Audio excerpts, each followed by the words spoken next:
এই শোনো না, আমাদের অন্ধবিশ্বাস চ্যানেলটি যারা এখনো সাবস্ক্রাইব করেননি, প্লিজ সাবস্ক্রাইব করে দাও। আর অল্প কিছু সাবস্ক্রাইবার হলে 1 লক্ষ পরিবার হবে। সবাই প্লিজ সাবস্ক্রাইব এবং বেশি বেশি শেয়ার করে দাও প্লিজ। অভিমানের কারণ আমি ছিলাম, তাহলে আক্ষেপের বহিঃপ্রকাশ নিজের উপর কেন করলেন? প্রায় ঘন্টা খানেক পেরোতেই ঘুমে ঢুলু ঢুলু চোখ দুটো মেলে তাকালো প্রেমা। আড়মোড়া ভেঙে পাশ ফিরে তাকাতেই দেখলো একজন ডক্টর এবং আরশান দাঁড়িয়ে কথা বলছে। প্রেমাকে জাগ্রত অবস্থায় দেখে ডক্টর এগিয়ে এসে জিজ্ঞেস করলেন। এখন কেমন লাগছে আপনার? প্রেমা ঘুম ঘুম স্বরে বলল, ভালো। ডক্টর পুনরায় জিজ্ঞেস করলেন। কোনো ধরনের সমস্যা কিংবা ব্যথা অনুভব করছেন? প্রেমা চোখ মুখ বিকৃত করে বলল। মাথায় একটু ব্যথা করছে। ডক্টর ধীর স্বরে বললেন। মাথায় বেশ ভালো চোট পেয়েছেন আপনি। এটার জন্য খানিকটা কষ্ট পোহাতে হবে। তবে ইন্টারনাল কোনো সমস্যা ফেস করলে অবশ্যই জানাবেন। প্রেমা মাথা নাড়ে ঈর্ষায় জানালো, শরীরটা দুর্বল লাগছে ভীষণ, কথা বলতে একটু ইচ্ছা করছে না, উপরন্তু প্রচুর ক্ষুধা লেগেছে। আশেপাশে তাকিয়ে কাউকে না দেখে বিরক্তির শ্বাস ফেলল Prema. Doctor normal check up শেষে আরফানের দিকে তাকিয়ে বললেন। ওনার কন্ডিশন অনেকটা বেটার, মেডিসিনের প্রভাবটা রয়ে গেছে। হয়তো আর কিছুক্ষণের মাঝে তিনি আবার ঘুমিয়ে পড়বেন। আপাতত ওনাকে হালকা কিছু খাইয়ে দিন। আরশান ধীর কণ্ঠে শুধালো। আর কোনো স্যালাইন দেওয়া হবে? ডক্টর একবার প্রেমার শুকনো মুখের দিকে তাকিয়ে বললেন। সেটা ওনার কন্ডিশনের উপর ডিপেন্ড করেছে। ডক্টর টুকটাক আরও কিছু কথা বলে বেরিয়ে পড়লেন। আরশান ফোন দিয়ে কাউকে নাস্তা আনতে বলল। প্রেমা চোখ বন্ধ করে চুপচাপ সবটা শুনছিল। আরশানের মুখোমুখি হওয়ার বিন্দু মাত্র ইচ্ছে তার নেই। তাকে এড়িয়ে যাওয়ার জন্যই মিছে ঘুমের ভান ধরল। প্রেমাকে পুনরায় চোখ বুজে ফেলতে দেখে আরশান ভ্রু কুঁচকে ফেলল। তার পাশে দাঁড়িয়ে ধীর স্বরে বলল। ঘুম পাচ্ছে? একটু অপেক্ষা করতে পারবেন না? এই মুহূর্তে আপনার নাস্তা করাটা ভীষণ জরুরি। প্রেমা থমথমে কণ্ঠে বলল। ক্ষুধা নেই। আরশান গম্ভীর কণ্ঠে বলল। মিথ্যা বলাও শিখেছেন দেখছি। প্রেমা চোখ খুলে নির্বিকার দৃষ্টি নিক্ষেপ করে বলল। এটা তো খুনিদের সহজাত প্রবৃত্তি। আরশিয়ান দীর্ঘশ্বাস ফেলে বলল। আপনি খুনি নন সেটা স্বীকার করলে খুব বেশি ক্ষতি হয়ে যেত। প্রেমা বুঝল আরশিয়ান জেনে গেছে আসল সত্য। অবশেষে তার অপেক্ষার প্রহর ফুরালো। নিয়তি তাকে ঠকায়নি। পরিশেষে মুক্তি মিলেছে অপবাদের হাত থেকে। স্বস্তির শ্বাস ফেলে প্রেমা বলে উঠল। আপনি আমায় জিজ্ঞেস করেননি, সরাসরি অপরাধ বোধের দায়ে অভিযুক্ত করেছেন। আমি স্বীকার করলে সেটা বিশ্বাস করতেন? আরশিয়ান প্রত্যুত্তর করতে পারল না। লম্বা একটা দীর্ঘশ্বাস ফেলে জিজ্ঞেস করল। আমার থেকে অতীত কেন লুকিয়েছিলেন? প্রেমা শান্ত কণ্ঠে বলল। বিগত 8টা বছর যাবৎ সেই দুর্বিষহ অতীতকে কেবলই এক জঘন্য স্বপ্ন ভেবে ভুলে যাওয়ার চেষ্টা করছি। লুকানোর মতো কিছুই ছিল না, শুধু মনটা বিষিয়ে দিতে চাইনি বলে অতীত সংক্রান্ত কোনো বিষয়ে কখনো আলোচনা করতে চাইনি। আরশান নীরবে সবটা শুনে প্রিমার দিকে এগিয়ে গিয়ে ব্যাটার এক পাশে বসলো। প্রিমা সরে যেতে চাইলে আরশান তার হাত টেনে ধরল। হাতের শুকিয়ে যাওয়া ক্ষতগুলো দেখিয়ে বলল। এসব কি? কেন করেছেন? প্রিমা হাতটা সরিয়ে নেওয়ার জন্য মুচড়া মুচড়ি করে বলল। সেই কৈফিয়ত নিশ্চয়ই আপনাকে দিব না। আরশান প্রিমার দিকে দৃষ্টি অনড় রেখে দৃঢ় কণ্ঠে বলল। অবশ্যই আপনি আমাকে কৈফিয়ত দিবেন, কারণ আপনি মানুষটা আমার অধীনস্থ। আপনার সর্বাঙ্গ জুড়ে কেবল আমার অধিকার আছে। আপনিটা শুধু আপনার নয়, বরং তার চেয়েও অধিক বেশি আমার। সুতরাং এই শরীরটায় সামান্য একটা আঁচড় লাগলে সেটার জন্য আপনি আমার কাছে জবাবদিহি করতে বাধ্য। কথাগুলো শুনে প্রেমার চোখের কোণে অভিমানী অশ্রুরা ভিড় জমে। সেদিনকার সে অপমানগুলো স্পষ্ট চোখে ভেসে ওঠে। মস্তিষ্কে চেপে বসে অসহ্য রাগ। নিজেকে সামলাতে না পেরে হেসে সে বলে ওঠে। আমি কেবলই আপনার ঘাড়ে চেপে বসা দায়িত্ব, যার সাথে দুর্ভাগ্যবশত একটা সম্পর্কে জড়াতে বাধ্য করা হয়েছে আপনাকে। আপনার আপনার বিন্দুমাত্র অধিকার নেই আমার ওপর। অহেতুক এসব থার্ড ক্লাস ফিল্মের ডায়লগ আমায় শোনাবেন না। আরশিয়ান আহত কণ্ঠে বলল। রাগের মাথায় ভুলভাল বলে ফেলেছিলাম। বিশ্বাস করুন, সেদিন আমি একদমই হুঁশে ছিলাম না। মাথায় চেপে বসা সর্বনাশা রাগ, নেশা দ্রব্যের প্রভাবে ক্ষয়ে যাওয়া কমন সেন্স এবং সেই ভুল বোঝাবুঝির ফলে ওসব বলেছিলাম। মাফ করতে হবে না, কিন্তু ভুল বুঝবেন না প্লিজ। প্রিমা ঝটকা মেরে হাত সরিয়ে নিয়ে জোর গলায় বলল, সবাইকে সঠিক বোঝার ঠেকা নিয়ে রাখিনি। ইনফ্যাক্ট আমি কিছুই বুঝতে চাইছি না। আমার বুবুকে ডেকে দেন, আমি এক্ষুনি এই মুহূর্তে বাড়ি থেকে চলে যাব। আরশান টের পেল প্রিমা ভীষণ রেগে আছে। সে আরেকটু এগিয়ে প্রিমার হাতটা ধরতে চাইলে প্রিমা হাত সরিয়ে নিল। আরশান জিভ দ্বারা ঠোঁট ভিজে বলল, শান্ত হন, এই সময় এতটা অস্থির হওয়া উচিত নয়। মিস ফারজানা একটু আগেই ঘুমিয়েছেন, এখন ডেকে দিলে ওনার শরীর খারাপ করবে, তাই না? প্রিমা নিজে ব্যাট থেকে নামতে নামতে ক্ষুব্ধ স্বরে বলল, ডাকতে হবে না কাউকে, আমি একাই ডিসচার্জ নিতে পারবো। আরশান হতভম্ব হয়ে যায় প্রিমার রণমূর্তির রূপ দেখে। শান্ত মেয়েটা রেগে গেলে এতটা ব্যাপরোয়া হয়ে উঠে জানা ছিল না তার। চটজলদি প্রিমাকে জড়িয়ে ধরে আটকায়। প্রিমা যেন রাগে হুঁশ খুয়ে বসেছে। সে ছটফটিয়ে উঠে নিজেকে ছাড়াতে চায়। আরশানের শক্ত বাঁধন থেকে মুক্তি পেতে সর্বোচ্চ জোর প্রয়োগ করে, কিন্তু বলিষ্ঠ বাহুবন্ধনী থেকে এক চুলও সরতে পারে না। শেষ পর্যন্ত মেজাজ হারিয়ে নখ বসায় আরশানের হাতে, কামড়ে ধরে তার গলার বা পাশটা। আরশান চোখ বুজে ব্যথাটা হজম করে নেওয়ার চেষ্টা করে। প্রেমার দ্বিমুখী আক্রমণে বেচারা আতকে ওঠে, তবু টু শব্দ করে না। প্রেমার পিঠের দিকে হাত বুলিয়ে শান্ত কণ্ঠে বলে, শান্ত হন একটু।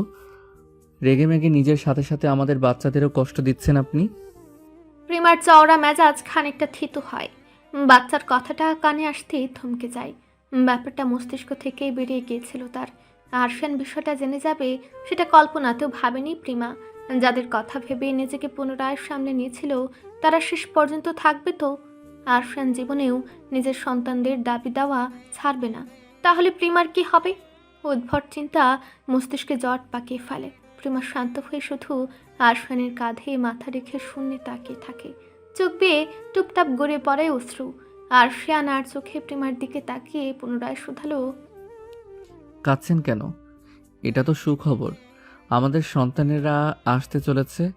আমি অতি শীঘ্রই 3টা ফুটফুটে সন্তানের বাবা হব। আপনি বুঝতে পারছেন আমি কি বলছি? আরশানের কণ্ঠে ছিল অগাধ উচ্ছ্বাস। প্রিমা ঝটকা মেরে তাকে সরিয়ে বলল, ওরা কেবলই আমার সন্তান এবং আপনার করা ভুলের ফসল। সত্যি বলতে ওরা আমার সুযোগ নেয়ার ফল, সুতরাং আপনার কোনো অধিকার নেই ওদের ওপর। ওরা কিচ্ছু বলে ডাকবে না আপনাকে, ওরা জানবেই না আপনার অস্তিত্বের কথা। আরশান আহত দৃষ্টিতে তাকায়, প্রত্যুত্তরে কিছুই বলতে পারে না। প্রিমার বলা প্রত্যেকটা কথা তীক্ষ্ণ তীরের ন্যায় বিধে। বুক চিরে বেরিয়ে আসে দীর্ঘশ্বাস। আচমকা কিছু একটা মস্তিষ্কে ধরা দিতে আরশান নিজেকে সামলে নিয়ে অবাক কণ্ঠে শুধালো, প্রেগন্যান্সির কথা আগে থেকে জানতেন আপনি? প্রিমা অশ্রুপূর্ণ দৃষ্টি নিক্ষেপ করে ধীর স্বরে বলল। হ্যাঁ। আরশান গম্ভীর গলায় শুধালো, আমাকে জানাননি কেন? মাস খানিক পর শরীরের অস্বাভাবিকতা টের পেয়ে প্রিমা খানিকটা অবাক হয়। প্রথম দিকে পাত্তা না দিলেও পরবর্তীতে বাধ্য হয়ে সবার চোখ ফাঁকি দিয়ে প্রিমা ডক্টরের কাছে যায়। সকল টেস্ট করানোর পর জানতে পারে ট্রিপলেট প্রেগনেন্সির বিষয়টা, তবে পারিপার্শ্বিক কথা চিন্তা করে কাউকে কিছু বলেনি। আরশানের প্রশ্নটা শুনে প্রিমা ঝাঁঝালো স্বরে বলল, বোনের স্বামীকে প্রেগন্যান্সির কথা জানাতে যাব কোন দুঃখে? আরশান হতভম্ব স্বরে বলল, নিহা আমার এক্স ওয়াইফ, বর্তমানে আমি আপনার হাজবেন্ড। কি বলছেন এসব? প্রিমা তেজস্বী কণ্ঠে বলে, সেদিন তো আপনিই নিজেকে আমার বোনের হাজব্যান্ড দাবি করেছিলেন। এসব আপনার ওয়ার্ডস, আমার নয়। ভুলে গেছেন? আরশান থতমত খেয়ে বলে, ভুল হয়ে গেছে, রাগের মাথায় যা তা বলে বসেছি। I am really sorry wifey. Prema চোখ মুখ কুচকে বলল, আপনার সরি আমার মান সম্মান ফিরিয়ে দিতে পারবে? কি দোষ ছিল আমার? মাতাল স্বামীর যৌক্তিক ইচ্ছেকে আশকারা দেওয়াটা অপরাধ আমার ছিল? বাড়ির সকলের সামনে সুযোগ সন্ধানী খেতাব দিয়ে কি বোঝাতে চেয়েছিলেন? যাই হোক, দূরত্ব চেয়েছিলেন, আমি সেটাই দিয়েছি। এখন এসব নাটকের মানে কি? মুখটা হাহাকার করে উঠে আরশানের। সে অসহায় কণ্ঠে বলে, একটু বোঝার চেষ্টা করুন। আমি প্রিমা তাকে থামিয়ে দিয়ে বলল, কিছু বুঝতে চাইছি না আমি। এবার আপনার বোঝার পালা। আপনি বুঝুন এবং আমাকে মুক্তি দিন। বোনের স্বামীর সাথে সংসার করার অভিরুচি আমার নেই। তালাক দিয়ে আপনিও খুশি থাকুন এবং আমাকেও শান্তি দিন। আরশানের বুকটা কেঁপে ওঠে। প্রিমা ফুপাচ্ছে রীতিমতো। চোখে মুখে লেপ্টে আছে এক রাশ রাগ, ক্ষোভ এবং জেদ। নারীর আত্মসম্মানে আঘাত লাগলে তারা কতটা কঠোর হতে পারে সেটা প্রিমাকে দেখলে স্পষ্ট বোঝা যায়। আরশান কিয়ৎকাল কিছু একটা ভাবল। এভাবে প্রিমাকে কনভিন্স করা ইম্পসিবল। মেয়েটা মেন্টালি ভীষণ ডিস্টার্বড। এখন বোঝার মতো পরিস্থিতিতে একদমই নেই প্রিমা। আরশান লম্বা একটা দীর্ঘশ্বাস ফেলে গম্ভীর গলায় বলল, আমার করা কাজটা ভুল নয়, বরং অন্যায় ছিল। ওটাকে ভুল হিসেবে আখ্যায়িত করা অনুচিত। নিজের কৃতকর্মের জন্য আমি ভীষণ লজ্জিত। এটার জন্য অবশ্যই আমার শাস্তি পাওনা রয়েছে, তবে দূরত্ব কোনো সমাধান হতে পারে না। প্রিমা চোখ তুলে তাকিয়ে ধীর কণ্ঠে বলল, আমরা কাছাকাছি কবে এসেছিলাম? আরশান লম্বা শ্বাস ফেলে বলল, বহু আগে, শুধু অনুভব করার সময়টা পাইনি। শাস্তি হিসেবে মৃত্যু ক্ষমা করতে না চাইলেও আমার কোনো অভিযোগ থাকবে না। তবে এই সংসারটা আমার চাই। আপনি সহ ওই বাচ্চাগুলোর সাথে বার্ধক্যের সময়টা পার করতে চাই। প্রিমার চোখজোড়া ভিজে ওঠে। দুপাশে মাথা নাড়িয়ে ধরে আসা গলায় বলে, যে পুরুষের মন মস্তিষ্কে অন্য নারীর বাস, তার সঙ্গ আমার জন্য কেবলই এবং ধ্বংসাত্মক সর্বনাশ। আমার পক্ষে আপনাকে মেনে নেওয়া অসম্ভব। আরশান ম্লান হেসে বলল, এই সর্বনাশা সত্যকে নিজের সর্বস্ব হিসেবে গ্রহণ করতে হবে আপনাকে। আমি বিন্দুমাত্র কম্প্রোমাইজ করব না এক্ষেত্রে। এই অসম্ভব ব্যাপারটাকে সম্ভবে পরিণত করার চেষ্টা করুন, because you don't have another option. Prima অপলক চেয়ে থেকে ভাবলেশহীন কণ্ঠে শুধায়, যদি অপশনটাকে আমার জীবন থেকে বাদ দিয়ে দিই? আরশান পকেটে হাত গুজে 2 কদম সামনে এগিয়ে গম্ভীর কণ্ঠে বলল, এই অপশনটাই আপনার লাইফ, আপনার নিঃশ্বাস, আপনার ভালোবাসা, পরিশেষে আপনার স্বামী এবং 3 সন্তানের একমাত্র পিতা। আপনার লাইফ থেকে আমি নামক অপশনটাকে এক্সিট করার কোনো স্পেসিফিক বাটন নেই ওয়াইফি। প্রিমা চোখ মুখ কুচকে বলল, আপনার মতো ব্যক্তিত্বপূর্ণ মানুষকে এমন সস্তা ফ্লার্ট মানায় না। কাইন্ডলি এসব বন্ধ করুন। আমি একটা সিরিয়াস টপিকে কথা বলছি। আরশান চোখ ছোট ছোট করে তাকিয়ে বলল, আমি ডিপলি ফ্লার্ট করা স্টার্ট করলে আপনার অস্তিত্ব খুঁজে পাওয়া যাবে কিনা সন্দেহ। আমি চাইছি না নেক্সট ইয়ারই আমার অনাগত বাচ্চাদের ভাই বোনকে প্রি বুকিং দিতে আপনার জন্য ক্যারি করা কঠিন হয়ে যাবে, তাই না? প্রিমা দাঁতে দাঁত চেপে বলল, আপনার সাথে আমি আর এক দণ্ডও থাকবো না, নির্লজ্জ পুরুষ। আরশান বাঁকা হেসে শুধালো। কোথায় যাবেন ওয়াইফি? প্রিমা ক্রুদ্ধ কণ্ঠে বলল, আমার অন্তিম ঠিকানা আমার বুবুর কাছে। আরশান কিছু একটা ভেবে প্রিমার দিকে গভীর দৃষ্টি নিক্ষেপ করে তার সামনাসামনি এসে এক হাতে থুতনি ধরে বলল, আপনার শেষ ঠিকানা হলো এই আর্শিয়ান ইস্পারের বক্ষপট। জীবনের সব পরিস্থিতিতেই এই প্রশস্ত হৃৎকুঞ্জ আপনাকে সযত্নে আগলে নেবে। ঠিক এই জায়গাটায় লুটিয়ে পড়ে নিজের অনুভূতি প্রকাশ করবেন আপনি। প্রিমার ভীষণ মেজাজ খারাপ হয়। সে বিরক্তিতে তেতে উঠে বলে, এই বক্ষ পিঞ্জরে এখনো নিহা নামক বিষাক্ত পাখির জন্য অগাধ অনুভূতি পুষে রেখেছেন আপনি। আমি প্রিমা আমৃত্যু সেখানটায় মাথা রাখবো না। ছলচাতুরি বন্ধ করুন। সন্তানের ভাগ চাই আপনার, তাই না? আরশান ব্যর্থতার শ্বাস ফেলে বলে, নেহা আমার জীবনে আসা প্রথম প্রেম। তবে তার অনাকাঙ্ক্ষিত সত্যটা জানার পর তার প্রতি থাকা শ্রদ্ধাটুকু এক নিমিষে গায়েব হয়ে গেছে। বুকে পুষে রাখা নির্মল অনুভূতিরা তৎক্ষণাৎ সহ্য যন্ত্রণায় ছটফটে মৃত্যুবরণ করেছে। এই হৃদয়ে কারোর জন্য ভালোবাসা নেই, তবে গভীরভাবেই ভালোবেসে প্রাপ্ত তরতাজা এক জখম আছে। সেই জখমটা সারিয়ে তোলার জন্য আপনি নামক ঔষধের ভীষণ প্রয়োজন। প্রিমা অভিমানী কণ্ঠে বলল, আমি কারো প্রয়োজন হতে চাই না। আরশান গম্ভীর স্বরে বলল, আপনি তো আমার প্রিয়দর্শিনী প্রেম। প্রিমা প্রত্যুত্তর করল না। তার মন মস্তিষ্কে তুফান চলছে। বিগত দিনগুলোর কথা একের পর এক স্মরণে আসছে তার। 2 হাতে মাথা চেপে ধরে অসহায়ের মতো ফুঁপে উঠল প্রিমা। আরশান হকচকে উঠে চটজলদি তাকে জড়িয়ে ধরে বলল, প্রেম কি হয়েছে জান? প্রিমা ক্রন্ধনরত স্বরে হাহাকার মিশিয়ে বলল, অশান্তি লাগছে আমার। আমি পারছি না ওসব মেনে নিতে। পারবো না সেসব ভুলতে। আমার স্বামী হয়ে নিজেকে অন্যের ব্যক্তিগত পুরুষ দাবি করার বিষয়টা মৃত্যু আমাকে যন্ত্রণা দেবে। আল্লাহ মরণ দেয় না কেন আমাকে? আরশান মৃদু ধমক দিয়ে বলল, কী সব বলছেন আপনি? আদৌ হুঁশে আছেন? মানুষ আমি, করে ফেলেছি একটা অন্যায়, সেটার জন্য আমি যথেষ্ট অনুতপ্ত। আর কি করতে পারি বলুন? প্রিমা উন্মাদের মতো বলল। আমায় ছেড়ে দিন। আরশানের এবার রাগ লাগলো।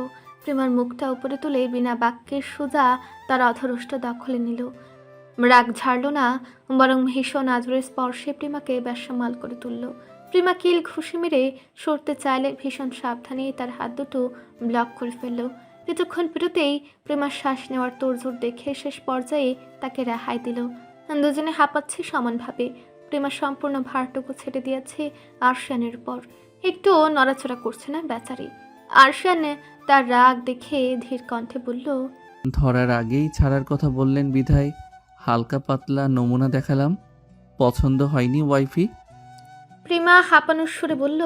আমি চলে যাব, থাকবো না আপনার কাছে। আরশান তাকে মাঝ পথে থামিয়ে ধীর কণ্ঠে শোধালো, মিস ফারজানার কাছে যাবেন তাই তো? প্রিমা কোনো মতে মাথা নাড়িয়ে বলল। হুম। আরশান চোখ মুখ শক্ত করে গম্ভীর কণ্ঠে বলল, আপনার একটা পদক্ষেপ যদি মিস ফারজানার জীবন সংশয়ের কারণ হয়ে দাঁড়ায়, তাহলে আপনার কেমন লাগবে? প্রিমা অবুঝ কণ্ঠে শুধালো। মানে? আরশান সামান্য ঝুঁকে প্রিমার ফোলা ফোলা উষ্ঠে বৃদ্ধাঙ্গুলি স্লাইড করে বলল, আপনার বোনের চাকরিটা যদি না থাকে এবং আমার নির্দেশে তাকে আর কোথাও চাকরি দেওয়া না হয়, তবে তার ঔষধের যোগান দিবে কে?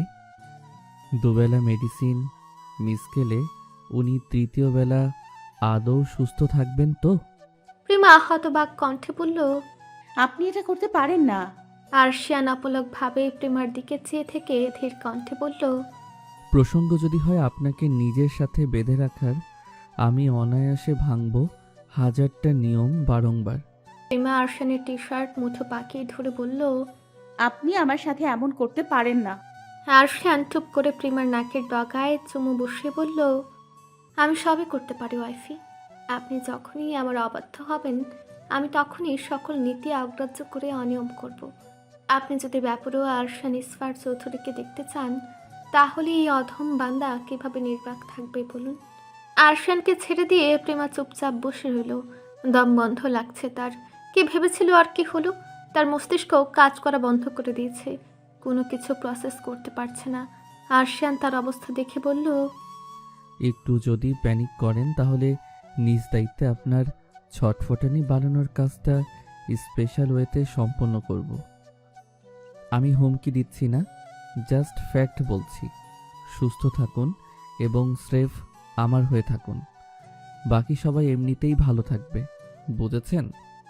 প্রিমা প্রত্যুত্তর করল না, কেবল শান্ত চোখে মেঝের দিকে চেয়ে রইল। আরশান আরও কিছু বলার পূর্বে দরজায় ঠোকা পড়ল। আরশান এগিয়ে গিয়ে দরজা খুলতে দেখল তার পরিবারের লোকজন এসেছে। আরশান কিছু না বলে তাদের রেখে বেরিয়ে পড়ল। টপ ফ্লোরের লম্বা করিডোর পেরিয়ে একদম শেষ প্রান্তে ইশতিরাজের কেবিন অবস্থিত। পুরো ফ্লোরটা ভিআইপি নামে খ্যাত। এটা জাস্ট ফ্যামিলি মেম্বার্স এবং সেলিব্রিটিদের ট্রিটমেন্ট দেওয়ার জন্য বানানো হয়েছে। প্রিমার কেবিন থেকে বেরিয়ে ভারাক্রান্ত মনে ধীর পায়ে আরশান ইশতিরাজের কেবিনের দিকে যায়। বিনা পারমিশনে কেবিনের দরজা খুলে হানহনিয়ে ভেতরে প্রবেশ করে। ইশতিরাজ তখন সবে খাবারের প্যাকেটে হাত দিয়েছে। আচমকা ধূপ ধাপ শব্দ শুনে বেচারা ভরকে যায়। আরশান বিনা বাক্যে এসে ধপ করে চেয়ারে বসে পড়ে। কপালে হাত থেকে চোখ বন্ধ করে ফেলে।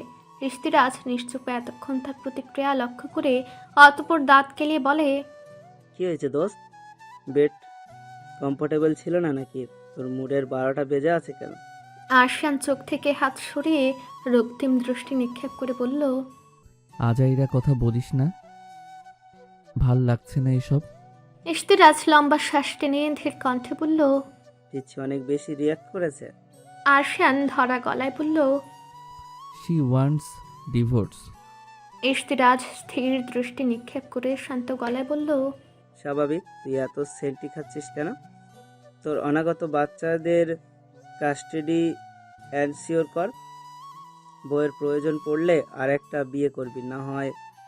আরশান খ্যাপাটে দৃষ্টি নিক্ষেপ করে বলল, বাচ্চারা ফোর্থ সাবজেক্ট, বউ হিসেবে আমার উনাকেই লাগবে। আমি পারবো না তাকে ছাড়তে। বিশ্বাস করো রাজ, বিগত 2টা মাস আমি কিভাবে কাটিয়েছি শুধু আমি জানি। গ্লানিবোধ আমায় কতটা পুড়িয়েছে সেটা ভাষায় প্রকাশ করা সম্ভব নয়। ইশতেরাজ শান্ত চোখে দেখলেও আরফানের পাগলাটে অভিব্যক্তি, চোখে মুখে অনুতাপের ছাপ স্পষ্ট। তার চোখজোড়া ভিজে উঠেছে গ্লানিবোধের কারণে। ইশতেরাজ সবটা বুঝে ভীষণ শান্ত কণ্ঠে বোঝানোর স্বরে বলল, সমস্যাটা কোথায় জানিস? প্রিমা কখনোই তোর থেকে ভালোবাসা আশা করেনি। তোর পাস্ট জানার পর মেয়েটা নির্দ্বিধায় স্বাভাবিক সংসারের স্বপ্ন ছেড়ে দিয়েছিল। শুধু চেয়েছিল একটুখানি রেসপেক্ট, আর তুই সেটা দিতে ব্যর্থ। এখন তুই বল, প্রিমা কেন থাকবে তোর কাছে? আরশিয়ান রক্তাভ দৃষ্টি নিক্ষেপ করে ধীর কণ্ঠে বলল, আমাদের মাস কয়েকের বিবাহিত জীবনে সে একটা ঘটনা ব্যতীত উনি কখনোই কোনো বিষয়ে কোনো প্রকার অভিযোগ তুলতে পারবেন না। আমি অলওয়েজ ওনার সকল মতামতকে সম্মান করেছি এবং ব্যক্তি প্রেমার জন্য আমার দৃষ্টিতে অগাধ শ্রদ্ধা ছিল। সেদিনের বিষয়টা পুরোপুরি আলাদা ছিল। আমি হুঁশে ছিলাম না একদমই। আমার দ্বারা বিরাট অন্যায় হয়েছে, সেটা আমি স্বীকার করছি। প্রয়োজনে তোরা শাস্তি দে আমাকে, কিন্তু দূরত্বের নামে মৃত্যুর সম যন্ত্রণা দিস না। একটা সুযোগ কি আমি ডিজার্ভ করি না? ইশতেরাজ অবাক হয়ে দেখলো আরফানকে। শক্তপুক্ত ছেলেটা এত বেশি ভেঙে পড়েছে সেটা ঘুণাক্ষরেও টের পায়নি ইশতেরাজ। নিহার মৃত্যুতে তাকে কাঁদতে দেখা যায়নি, অথচ আজ প্রেমাকে হারানোর ভয়ে তার অক্ষিকুটার অশ্রুসিক্ত। টুপটাপ কয়েক ফোঁটা অশ্রু ইতিমধ্যে গাল বেয়ে গড়ে পড়েছে। ইশতেরাজ কৌতূহলী গলায় শুধালো, তুই পিচ্ছিকে কি বলে এসেছিস? আরফান নাক টেনে ধীর গলায় বলল, কোনো মতেই আমার বক্ষপিঞ্জরার বন্দিনী হয়ে থাকতে চাইছিল না, তাই বাধ্য হয়ে হালকার উপর ঝাপসা করে ব্ল্যাকমেইল করেছি। ইশতেরাজ হতভম্ব গলায় বলল, তুই উন্মাদ হয়ে গিয়েছিলিস শান। এমনিতেই সব কিছু এত কম্পিটেটেড, তোর মধ্যে তুই আবার ডোন্ট কেয়ার ভাব দেখিয়ে এসেছিস। আমার সামনে অনুতপ্ত হয়ে লাভ আছে? যাকে আটকে রাখতে চাইছিস তাকে বুঝিয়ে বল নিজের ফিলিংস। আরশান দুপাশে মাথা নাড়িয়ে বাচ্চাদের মতো ফুঁপিয়ে কেঁদে উঠে বলল, আমার অনুতাপ ওনাকে আটকাতে পারবে না, কারণ আত্মসম্মানটা ওনার প্রধান প্রায়োরিটি। বাধ্য হয়ে আপনজনের প্রসঙ্গ টেনে আমার খাঁচায় তাকে বন্দি করে রেখেছি। আমার অনুতাপে জর্জরিত কণ্ঠ কিংবা চোখ ভর্তি গ্লানিবোধ কোনোটাই ওনাকে বিন্দুমাত্র প্রভাবিত করতে পারত না। আটকে রাখা তো বহু দূরের বিষয়। বিশ্লেষণ করতে গেলে আরফানের বলা একটা কথাও ভুল নয়। ইশতেরাজ হাল ছেড়ে দিয়ে ম্লান কণ্ঠে বলল, ভালোবাসার মানুষকে আটকে রাখতে নেই শান। তাদের খোলা আকাশে মুক্ত বীরাঙ্গনার ন্যায় উঠতে দেওয়ার মাঝেই সীমাহীন আনন্দ লুকিয়ে আছে। যত বেঁধে রাখবি সম্পর্ক তত বেশি নির্জীব হয়ে উঠবে। একতরফা সংসার হয় না। তুই তাকে আটকে রাখতে পারলেও তার মনকে বশীভূত করতে পারবি না।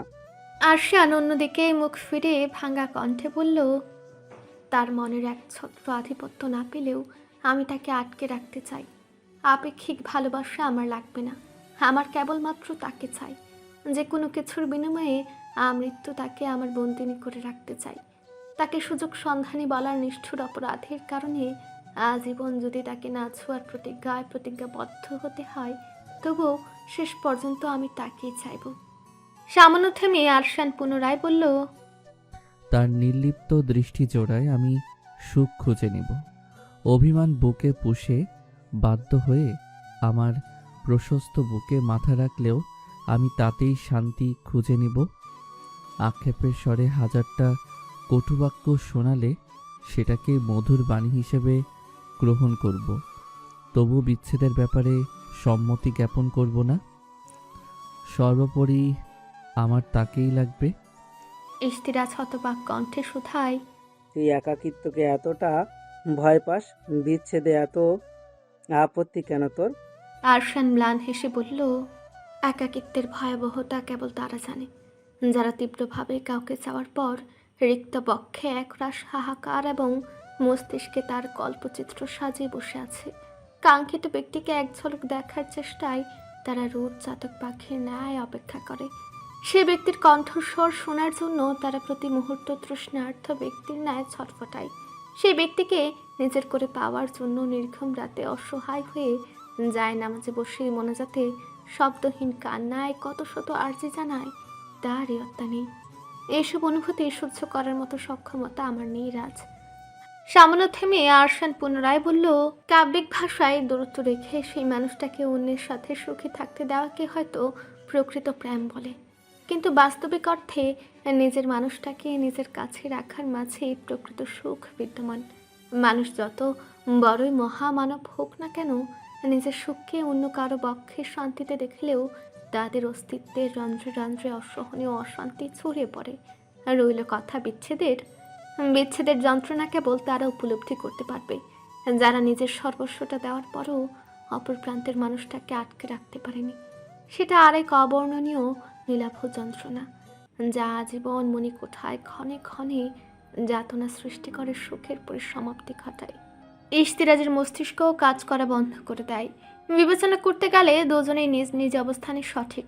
সম্পর্কের ভবিষ্যৎ কি হবে জানা নেই, তবে দুজনে একে অপরকে ভীষণ ভালোবাসে।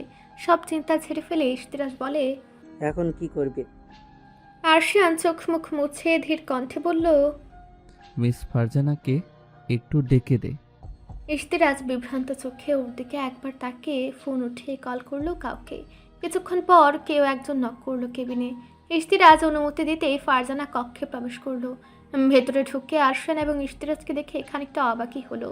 ফারজানা ধীর পায়ে এগিয়ে এসে আরশানের পাশের চেয়ারটায় বসে ধীর কণ্ঠে শুধালো, ডেকেছিলেন আমায়? ইশতিরাজ ধীর কণ্ঠে বলল, আরশিয়ান আপনার সাথে কথা বলতে চায়, ধৈর্য নিয়ে শোনার অনুরোধ রইল। ইশতিরাজের চোখে আকুতি। ফারজানা কিঞ্চিত অবাক হলো তাদের অভিব্যক্তি দেখে।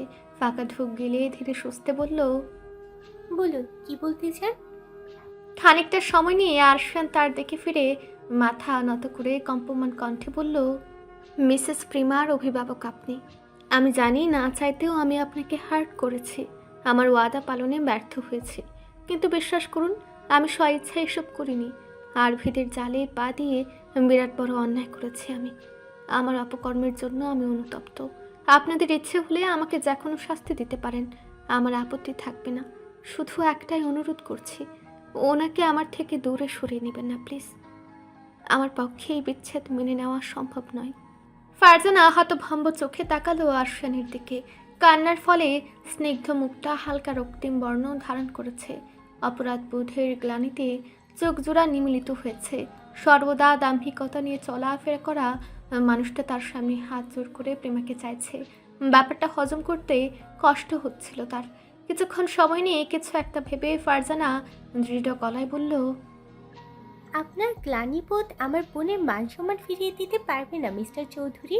ওর কাছে নিজের আত্মসম্মানের উপর কিচ্ছু নেই। আপনার পরিস্থিতি বুঝলেও আমি নিরুপায়। এক্ষেত্রে প্রিমার মতামতই শিরোধার্য। আরশিয়ান অসহায়ের মতো বলল, অজান্তেই আমার দ্বারা একটা অন্যায় হয়েছে, আমি কি একটা শেষ সুযোগ ডিজার্ভ করি না? আরশিয়ান অসহায়ের মতো বলল, আমি সুযোগ দেওয়ার কেউ নই। যার সাথে অন্যায় করেছেন সে যদি আপনার আকুতি মঞ্জুর করে তাহলে হয়তো মিলবে সুযোগ।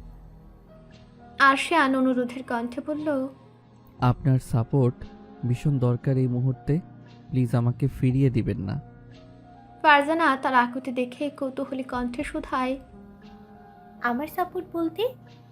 আরশিয়ান লম্বা শ্বাস ফেলে বলল, চৌধুরী বাড়ির আবহাওয়া মিসেস প্রিমার জন্য উপযুক্ত নয়, তাছাড়াও ডক্টর বলেছেন এটা হাই রিস্কি প্রেগন্যান্সি। সবটা বিবেচনা করে আমি হসপিটালের পার্শ্ববর্তী একটা অ্যাপার্টমেন্টে শিফট হতে চাইছি।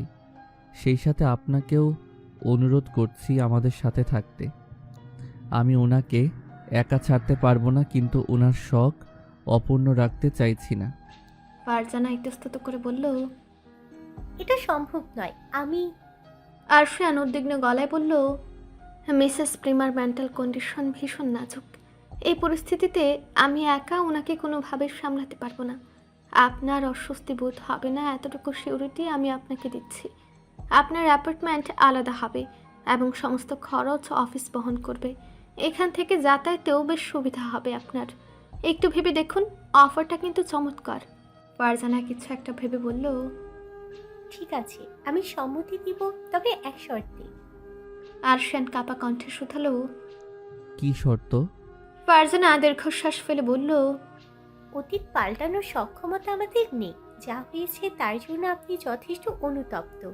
একই সাথে আমার বোনের জন্য অগাধ কনসার্ন দেখেছি আমি আপনার চোখে। এই জন্যই আপনার অনুরোধ রাখছি। তবে ভবিষ্যতে যদি কখনো একই ঘটনা পুনরাবৃত্তি হয়, তবে আমি ফারজানা কখনোই আমার বোনকে আপনার সংসারে রাখবো না। আরশিয়ান স্বস্তির শ্বাস ফেলে বলল, এটাই প্রথম এবং এটাই শেষ। এরপরে মিসেস প্রিমাকে আমি আরশিয়ান ইসফার চৌধুরী অভিযোগ করার বিন্দুমাত্র সুযোগ দিব না। ফারজানা কথা না বাড়িয়ে চুপ রইল। আরশিয়ান আরও কিছু বলার পূর্বে পুনরায় কেবিনে নক পড়ল। একজন নার্স বলল, মিসেস চৌধুরীর হাজবেন্ডকে ডক্টর এখনই দেখা করতে বলেছেন। আরশিয়ান তৎক্ষণাৎ চেয়ার ছেড়ে উঠে দাঁড়িয়ে বের হয়ে যায়। তার প্রস্থানের পানে চেয়ে ফারজানা বলল, উনি এত দ্রুত প্রিমাকে ভালোবেসে ফেলবেন আমি কল্পনাতেও ভাবিনি। ইস্তিরাজ মৃদু হেসে বলল, মিসেস লাড্ডু ছোটোখাটো একটা রূপাঞ্জল বন্ধু, আমার প্রেম না পড়ে যাবে কই। ফারজানা হেসে ফেলল। পরক্ষণে চিন্তিত কণ্ঠে বলল, সত্যি বলতে আমার পরে প্রিমা যদি কারোর সাথে সেফ থাকে তবে সেটা নিঃসন্দেহে মিস্টার চৌধুরী। তবে আমার ভয় করছে প্রিমা অভিমান ভুলে আদিও মানুষটাকে একসেপ্ট করতে পারবে তো। ইস্তিরাজ খাবার 3টা পোর্শনে ভাগ করতে করতে বলে, আপনার কি মনে হয় মিসেস লাড্ডুর কি করা উচিত? ফারজানা লম্বা একটা দীর্ঘশ্বাস ফেলে বলল, ওনাকে আরেকটু সাফার করিয়ে অতঃপর গ্রহণ করে নেওয়া উচিত। মানুষটার ভালোবাসা কিংবা যত্নে কোনো কমতি নেই। লোক দেখানো কোনো ব্যাপার নেই। যতটুকু আছে তার সবটুকুই খাঁটি। ইস্তিরাজ পুনরায় শুধালো, মিসেস লাড্ডু কি করবেন বলে আপনার মনে হয়? ফারজানা খানিকটা দ্বিধা নিয়ে বলল, আমার মনে হয় প্রিমা ওনাকে একসেপ্ট করতে পারবে না। ইস্তিরাজ খাবারের প্লেটটা তার দিকে ঠেলে দিয়ে বলল, কেন? ফারজানা জানে কথা বাড়িয়ে লাভ নেই, উপরন্তু সে ক্ষুধার্ত। তাই প্লেটটা নিজের দিকে টেনে নিয়ে লম্বা একটা দীর্ঘশ্বাস ফেলে বলল, সমস্যাটা দোষারোপ কিংবা ভুল বোঝাবুঝি নিয়ে নয়। প্রিমার মনে যে বিষয়টা দাগ কেটেছে তা হলো মিস্টার চৌধুরী নিজেকে অন্য কারোর দাবি করা বিষয়টা। প্রিমার আম্মুকে ছেড়ে তার বাবা যখন ওই ডাইনিটাকে চুজ করেছিল তখন থেকেই প্রিমার থার্ড পার্সন ব্যাপারটা একদমই মানতে পারে না। ইভেন আমি যদি কোনো বাচ্চাকে কোলে নিয়ে একটু আদর করি তাহলে সেটা ওর পছন্দ হয় না। আপন মানুষগুলোকে হারিয়ে ফেলার ভয়টা নিমিষে গ্রাস করে ফেলে ওকে। ইস্তিরাজ এবার ধরতে পারলো আসল বিষয়টা। ডালে পরোটা ডুবিয়ে একটা বাইট মুখে নিয়ে অস্ফুট স্বরে শুধালো, ওনার ইনসিকিউরিটির ইস্যু আছে? ফারজানা সায় জানিয়ে বলল, মারাত্মক লেভেলে। ইস্তিরাজকে নিশ্চুপ হয়ে যেতে দেখে ফারজানা কৌতূহলী কণ্ঠে শুধালো, এই বিষয়ে আপনার অভিমত কি? ইস্তিরাজ শান্ত কণ্ঠে বলল, মানুষ কখনোই নিখুঁত হয় না। অল্প স্বল্প দোষ ত্রুটি সকলের মাঝে বিদ্যমান। মানুষকে যদি ফেরেশতার অদলে পরিমাপ করা যান তাহলে আপনি বোকা পাবলিক। ভালো এবং খারাপ গুণের সমন্বয়ে মানুষ এবং চারিত্রিক বৈশিষ্ট্য সৃষ্ট। কাউকে ভালোবেসে তার সমগ্র সত্তাটাকেই ভালোবাসা উচিত। আপনি যদি তার পজিটিভ সত্তাটা ভালোবাসেন তাহলে নিঃসন্দেহে আপনি স্বার্থপর। ফারজানা কনফিউজড হয়ে বলল, মিস্টার চৌধুরী লাড্ডুকে সবার সামনে অপমান করেছে, নিজেকে অন্য নারীর স্বামী দাবি করেছেন। এরপরেও প্রিমার ক্ষমা করতে না চাওয়াটা কিংবা মুখ ফিরিয়ে নেওয়াটা স্বার্থপরতা। ইস্তিরাজ স্মিত হেসে বলল, মিসেস লাড্ডু নিজের অবস্থান একদম ঠিক আছে। একটা সম্পর্কে ভালোবাসার চাইতেও সম্মানটা বেশি গুরুত্বপূর্ণ। কিন্তু সমস্যা হলো উনি অভিমানের চাইতে জেদটাকে বেশি পাত্তা দিচ্ছেন। ফারজানা বিভ্রান্ত হয়ে বলল, কিভাবে? ইস্তিরাজ লম্বা শ্বাস টেনে গম্ভীর গলায় বলল, মিসেস লাড্ডু আর্শিয়ানকে অসম্ভব ভালোবাসে, কিন্তু আর্শিয়ানের বলা কথাগুলো তার অনুভূতির দেয়ালে নিষ্ঠুর এক আঘাত এনেছে। উনি বর্তমানে ইমোশনালি ইমব্যালেন্স করার এই অযাচিত ধাক্কা ওনাকে ভেতর থেকে নিঃশেষ করে দিয়েছে। সম্মান ভার্সেস অনুভূতির বিরুদ্ধে লড়াই করতে গিয়ে নিজ ইচ্ছাকে অকারণে মাটি চাপা দিয়ে ফেলেছে, সেদিকে ওনার খেয়ালই নেই। ফারজানা বিরক্ত হয়ে বলল, এত পেঁচির কথা বলেন কেন? বুঝিয়ে বলুন সবটা। ইস্তিরাজ মৃদু হেসে আড়মোড়া ভেঙে বলল, বর্তমানে আপনার লাড্ডু চায় আর্শিয়ান তার থেকে দূরত্ব বজায় রাখুক। এবং অনুভব করুক বিগত 2 মাসের অসহ্য একাকিত্বের যন্ত্রণা। কিন্তু সমস্যা হলো যে আর্শিয়ান ওনার অভ্যাসে পরিণত হয়েছে।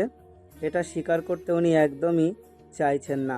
উনি চাইছেন আর্শিয়ান ওনার অনুভূতি বুঝুক, নিজের অনুভূতি বিশ্লেষণ করতে শিখুক এবং সর্বোপরি ওনাকে ভীষণ ভালোবাসুক। কিন্তু জেদের বশে সোজাসাপটা সেটা না বলে উনি বিচ্ছেদের প্রসঙ্গ তুলছেন। ফারজানা হতভম্ব হয়ে বলল, আমি যতটুকু প্রিমাকে চিনি সে কখনোই তার আত্মসম্মানের সাথে আপোষ করবে না।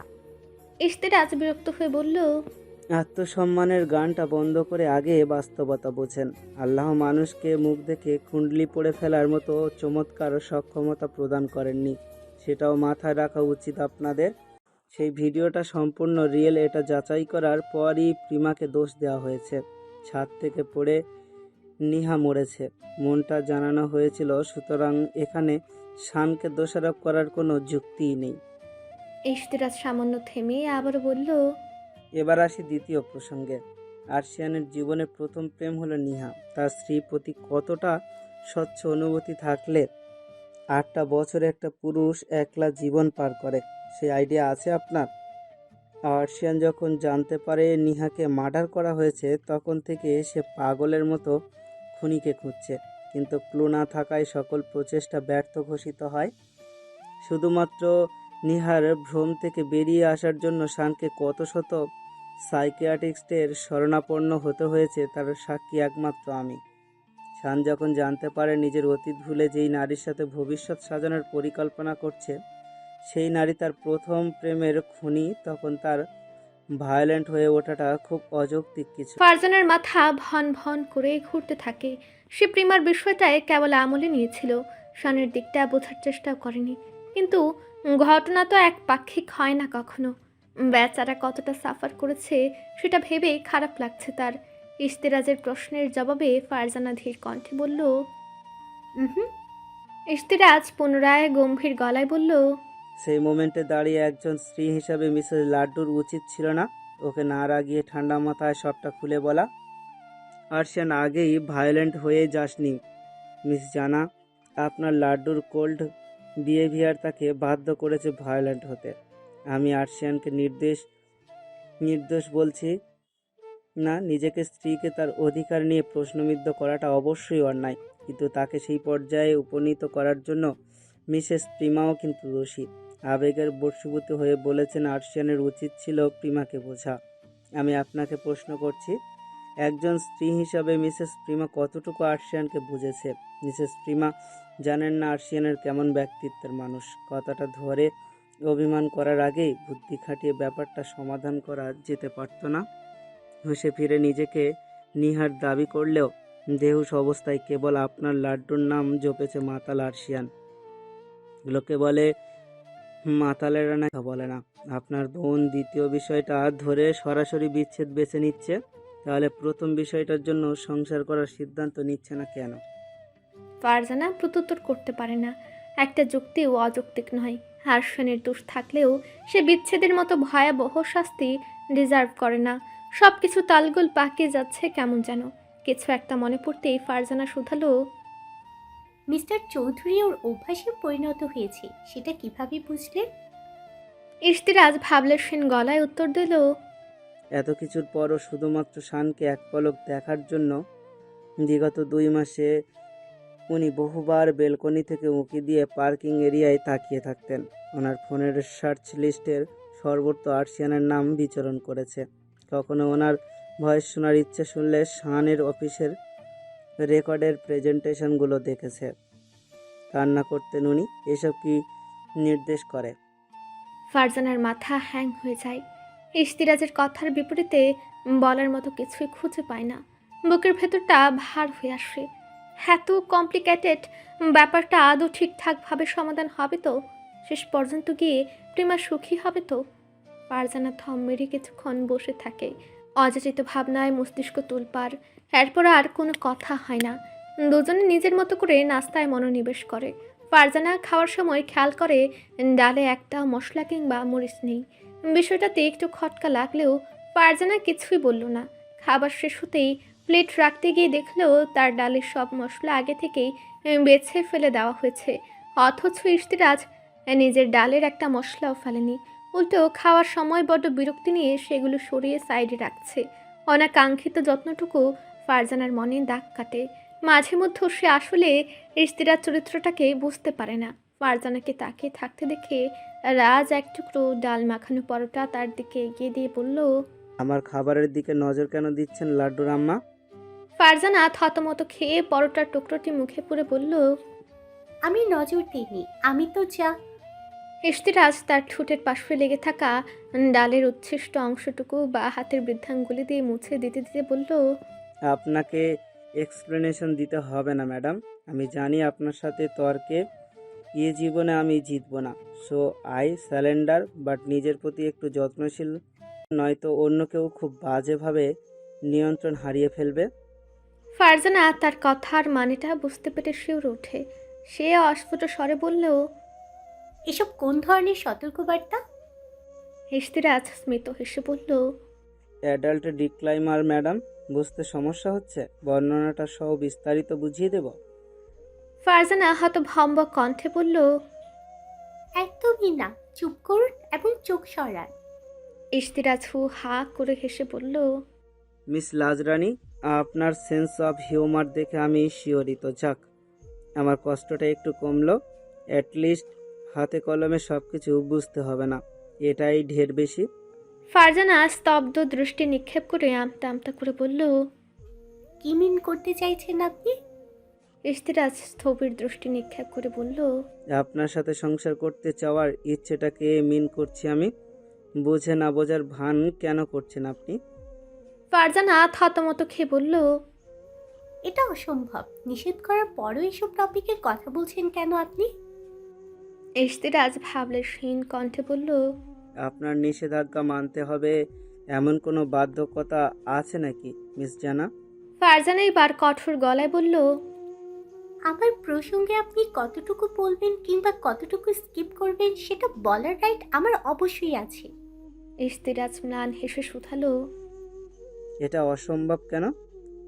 ফারজানা না পারতে এবার বলে ফেলল, আপনাকে দেওয়ার মতো কোনো আমানত আমার কাছে অবশিষ্ট নেই। প্রেমের মোহে ডুবে নিজেকে বিলিয়ে দিয়েছিলাম এক কাপুরুষের কাছে। সুযোগ বুঝে সে প্রতারণার ফাঁদ গুটিয়ে পালিয়েছে, কিন্তু আমার কলঙ্ক স্রেফ আমারই রয়ে গেছে। আর কোনো রিজন লাগবে? ফারজানার শরীরটা কাঁপছে, ভীষণ অস্থির হয়ে পড়েছে বেচারি। ইশতিরাজ তার দিকে পানির বোতল এগিয়ে দিয়ে বলে, শান্ত হয়ে কথা বলুন। ফারজানা কয়েক ঢুক পানি খেয়ে নিজেকে একটু শান্ত করতেই ইশতিরাজ ঠান্ডা স্বরে বলল, ভালোবাসা পেতে হলে সতীত্ব অক্ষুণ্ণ রাখতে হবে এমনটা আমি কখনো পড়িনি। তথাকথিত সমাজের রুলসে ব্যাপারটা ইনফ্লুয়েডেড হলেও আমি বাল দিয়েও মানি না ওসব ভণ্ডামি। একটা মানুষের পাস্ট থাকলে তার বর্তমান সুন্দর হইতে পারবে না, এমন মূর্খ নীতি কোনো আপ্লুত বানাইছে। ইশতিরাজের এই রূপের সাথে ফারজানা পরিচিত নয়। খানিকটা সময় নিয়ে ধীর স্বরে বলে উঠল, আমি ধর্ষিত হইনি, স্বইচ্ছে কলঙ্ক কুড়িয়েছি। আমার প্রতি মানুষের সম্মানবোধ থাকাটাই উচিত নয়। সহমর্মিতা কিংবা ভালোবাসা তো দূরের বিষয়।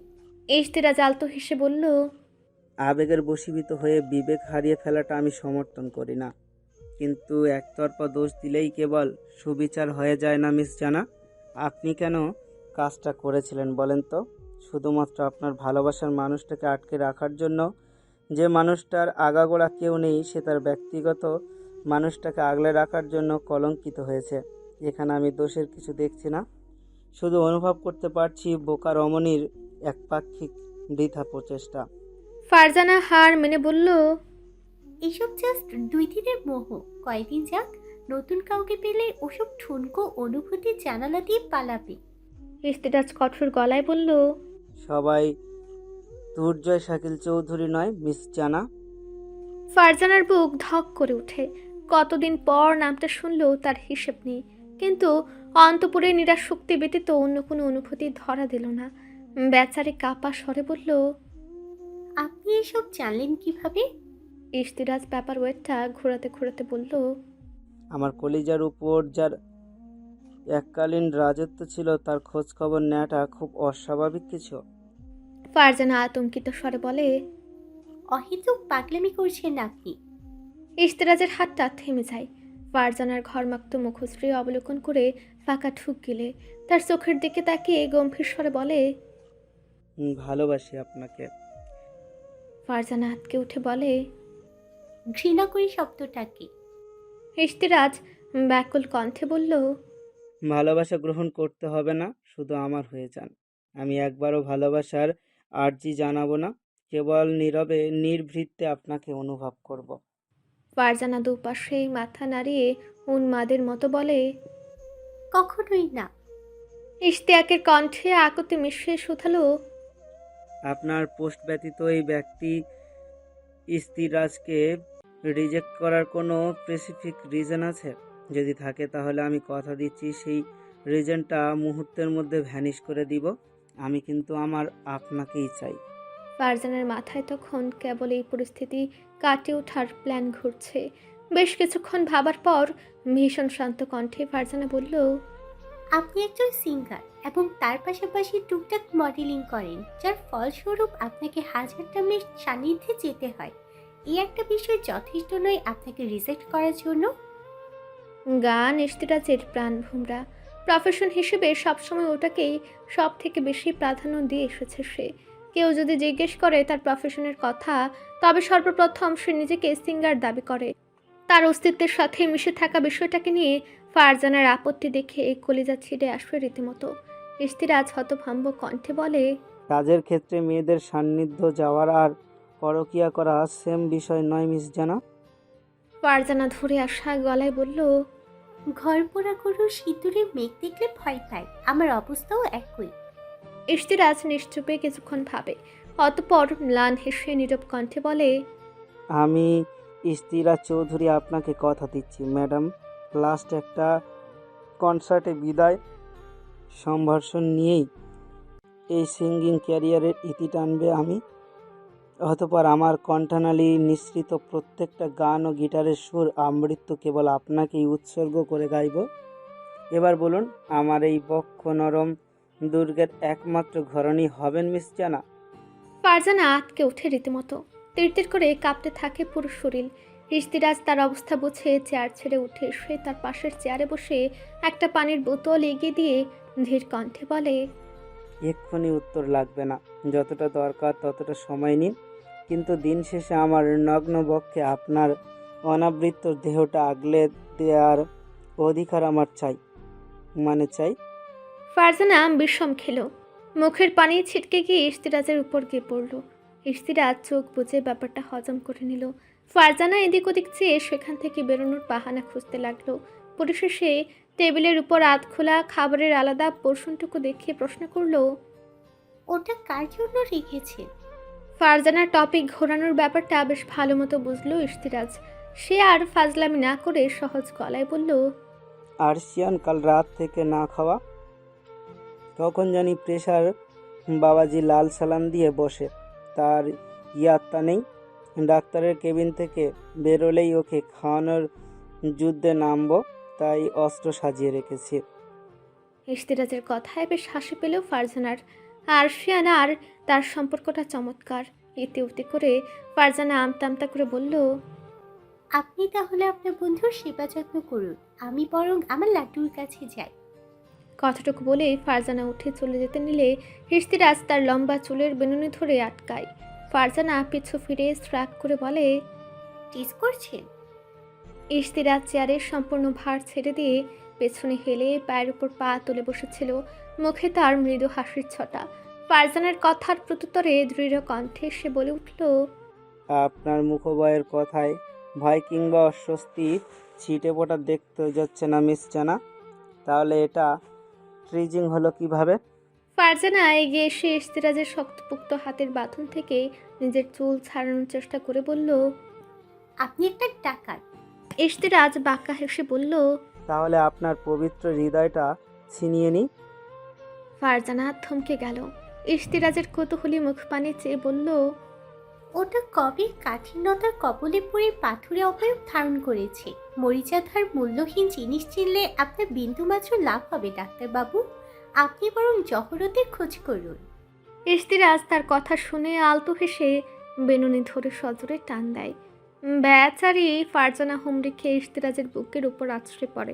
ফারজানা হয়তো বিহব্বল দৃষ্টিতে তাকালে ইশতিয়াক তার চোখে চোখ রেখে ধীর স্বরে গুনগুনিয়ে গেয়ে ওঠে। আমি পাথরে ফুল ফোটাবো শুধু ভালোবাসা দিয়ে। হাতের ফাঁক গলিয়ে সময় কখন বেরিয়ে যায় বোঝা বড় দায়। হসপিটালে আরও 3 দিন থাকার পর প্রিমাকে ছাড় দেওয়া হয়। আরফিয়ান যখন হন্য হয়ে ফ্ল্যাট খুঁজছিল তখন দেবদূতের মতো চমৎকার একটা প্রস্তাব নিয়ে হাজির হয় ইশতিয়াক।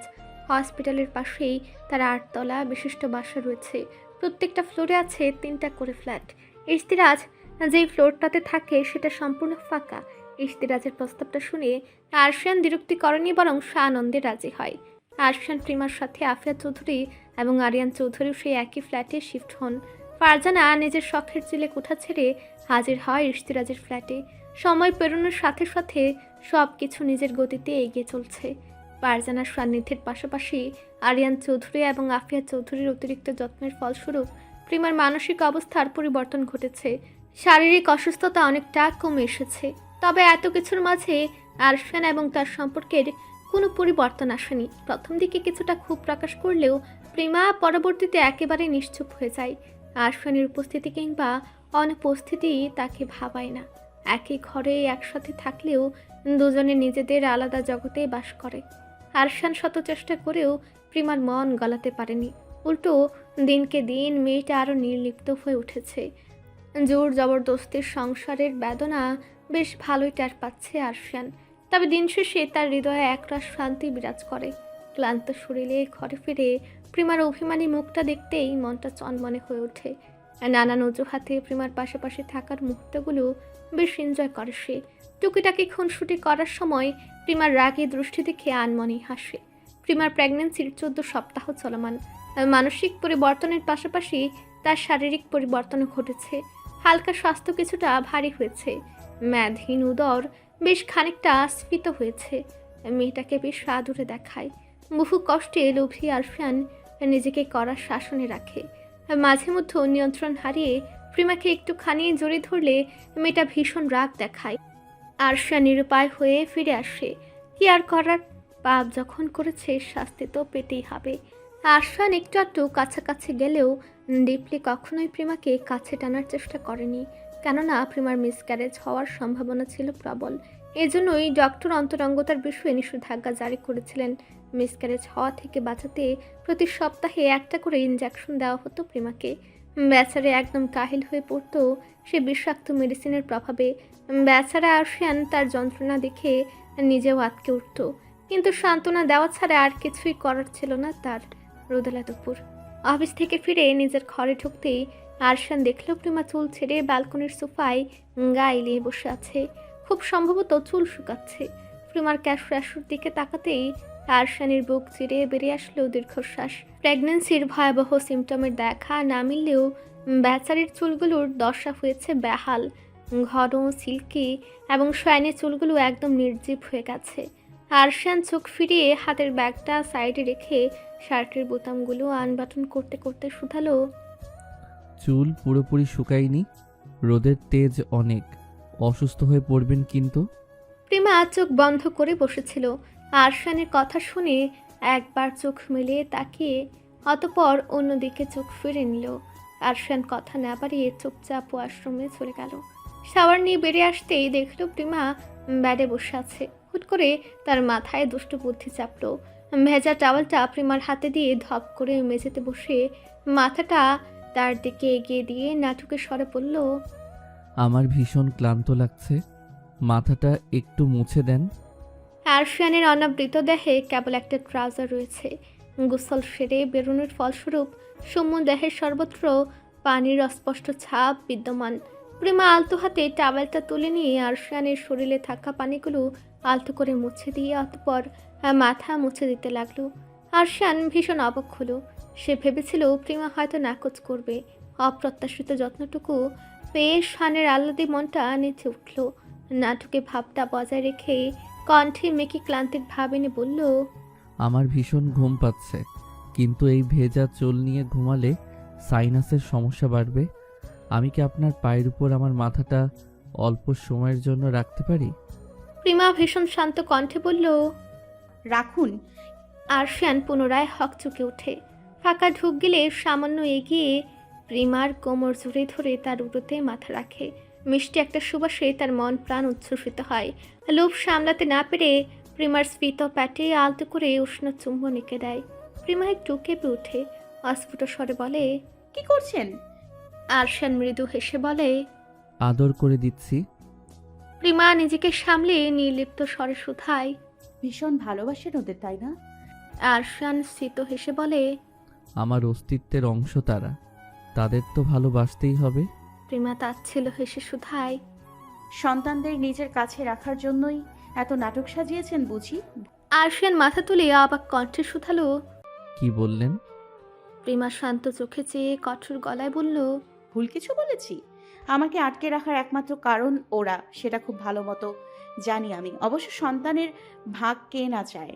আরশিয়ান থম মেরে কিছুক্ষণ তাকিয়ে থেকে শান্ত গলায় বলল, প্রথমত আমি নিঃস্বার্থভাবে আপনাকে চাই, অতঃপর আমাদের পরিণয়ের প্রাপ্তি হিসেবে আমাদের সন্তানদের চাই। প্রায়োরিটি লিস্টের সর্বত্র জুড়ে কেবল আপনার নাম বিদ্যমান ওয়াইফি।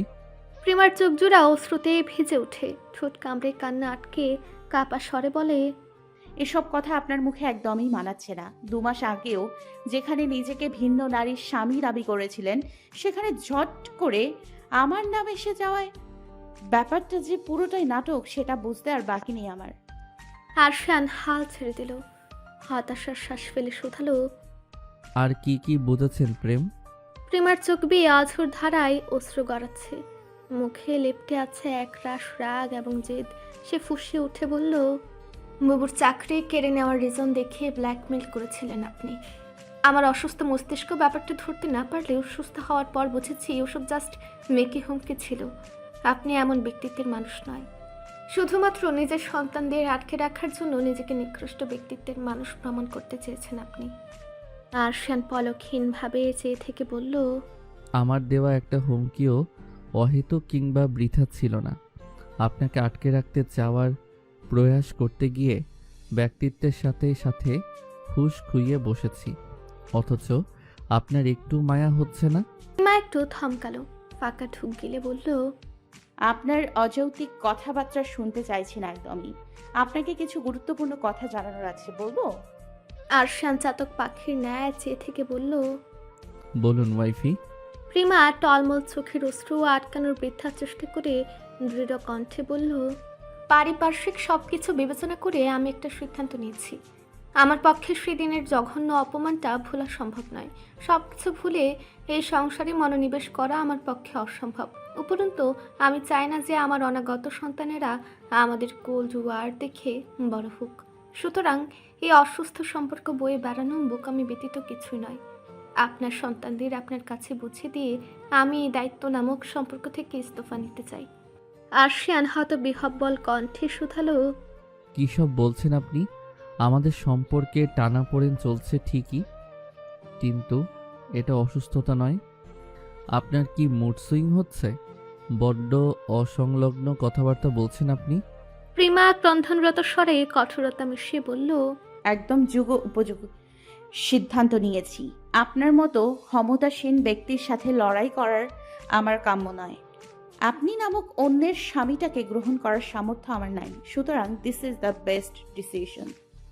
আরশান কণ্ঠে আকুতি মিশিয়ে বলল, আমার কৃতকর্মের জন্য আমি অনুতপ্ত। আমার চোখে মুখে লেপটে থাকা অসহায়ত্ব আপনার নজরে আসছে না? গ্লানির অগ্নিতাপে প্রতিনিয়ত একটু একটু করে ঝলসে যাচ্ছে, অথচ সেই দৃশ্যটা আপনার হৃদয় স্পর্শ করতে পারছে না। আল্লাহর ওয়াস্তে একটু বোঝার চেষ্টা করুন। বিশ্বাস করুন, আমার বলা একটা বর্ণও মিথ্যা নয়। প্রিমা বিছানার চাদর খামচে ধরে চাপা গলায় বলল, আপনার করা অপমান আমার বিবেকের ঘরে মস্ত বড় একটা তালা ঝুলিয়ে দিয়েছে। সুবিচারের সামর্থ্য হারিয়েছে বিধায় অনর্থের পথ বেছে নিয়েছি। আরশান হয়তো বিহ্বল দৃষ্টিতে তাকায়। অতঃপর প্রিমার বাড়ন্ত প্যাটটার দিকে তাকিয়ে ব্যাকুল কণ্ঠে বলল, আমার বিষয়টা বাদ রাখলাম না হয়, কিন্তু আমাদের সন্তানদের কথাটা অ্যাটলিস্ট চিন্তা করুন। প্রিমা কিছুক্ষণ নিশ্চুপ রইল। এভাবে তর্ক বহুদূর পর্যন্ত যাবে। আরশানকে শেষ একটা সুযোগ দেওয়ার অভিপ্রায়ে প্রিমা ভাঙা কণ্ঠে শুধায়, ভালোবাসেন আমায় আরশিয়ান? আরশান হকচকে উঠে নিরুত্তর রয়। প্রিমা রাগ সামলাতে না পেরে চেঁচিয়ে বলে, নীরবতার ভাষা খুঁজতে খুঁজতে আমি ক্লান্ত।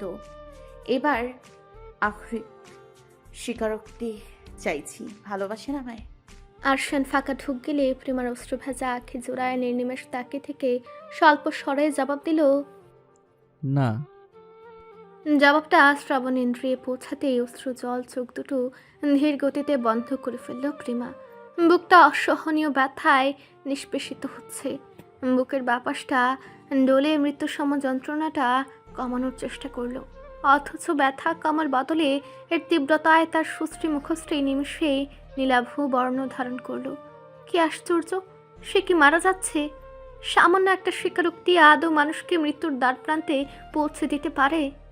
উত্তর মিলল না। স্রেফ ধীর লয়ে চোখ দুটো ঘোলাটে হয়ে আসলো প্রেমার।